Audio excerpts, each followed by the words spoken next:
ገንዘብ ከናንተ ጋር የሚቆየው ለጥቂት ጊዜ ነው። ዘመድ ከናንተ ጋር የሚቆየው ለጥቂት ጊዜ ነው። ጓደኛ ከናንተ ጋር የሚቆየው ለጥቂት ጊዜ ነው። የናንተ ጤንነት እንኳን ከናንተ ጋር የሚቆየው መቃብር እስክትገቡ ነው። ለጥቂት ጊዜ ነው። በዚህኛውም ዓለም በሚቀጥለውም ዓለም ለዘላለም የማይለየን መድኃኔ ዓለም ነው። እርሱን ነው መደገፍ ያለብን። እርሱን ነው መጠየቅ ያለብን። ለርሱ ነው መገዛት ያለብን። ለርሱ ነው መታዘዝ ያለብን።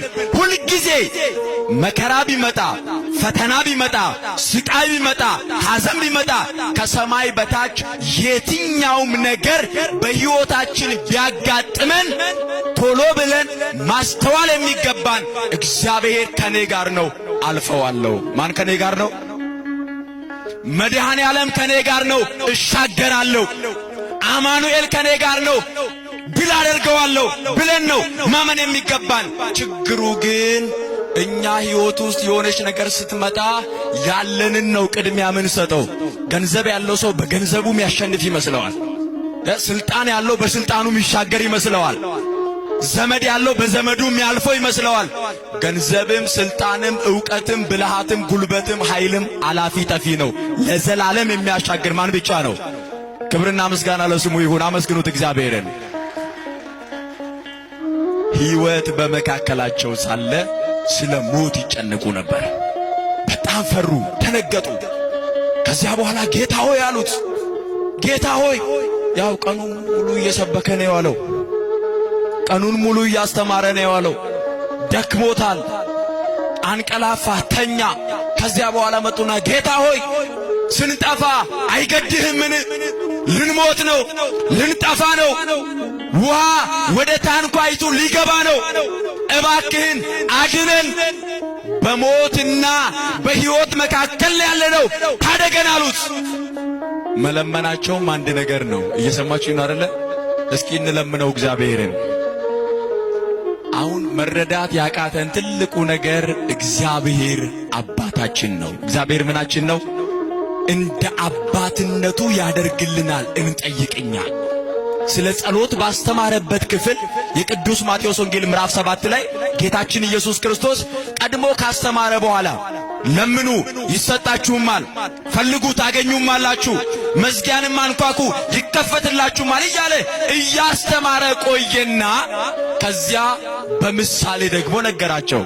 እንደዚህ አለ፣ ከእናንተ መካከል አለ ልጁ ዓሣ ቢለምነው ለልጁ ዓሣውን በመስጠት ፈንታ ዓሣውን ትቶ ለልጁ እባብ የሚሰጥ ወላጅ አለ ወይ አለ። ኧረ በስመ አብ! የለም። እነሱ ያው የሚመገቡት ዓሣ ስለሆነ ዓሣ ነው። እስራኤል አካባቢ ባህር ዳርቻ የሚኖሩ ናቸው። በሚያውቁት ነው የነገራቸው። እስኪ እኛ ጋር እናምጣውና የምናውቀውን እናስገባ። ቀጥሎ እንደዚህ አለ፣ ልጁ ዳቦ ቢለምነው አለ ዳቦውን ትቶ ለልጁ ድንጋይ የሚሰጥ አለ ወይ አለ።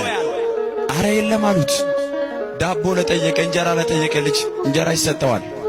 ደግሞ ለዚህ ዘመን ልጅ ተለምኖ ነው የሚሰጠው እኮ። ትምህርት ቤት ሲላክ በጣም ተለምኖ ይከለከላል ወይ አለ ክርስቶስ። አረ የለም አሉ። መለሰና እንደዚህ አለ፣ እንኪያስ እናንተ ክፎችና አመፀኞች ስትሆኑ ለልጆቻችሁ እንዲህ የምትራሩ ከሆነ የሰማዩ አባታችሁ እግዚአብሔር ከናንተ በላይ ስለ እናንተ ይራራል አለ። ክብርና ምስጋና ለስሙ ይሁን። አመስግኑት እግዚአብሔርን።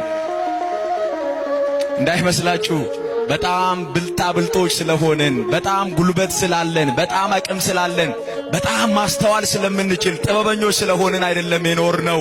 የሰማዩ አባታችን ምሕረት አድርጎልን በርኅራኄው ነው ዛሬ የደረስነው።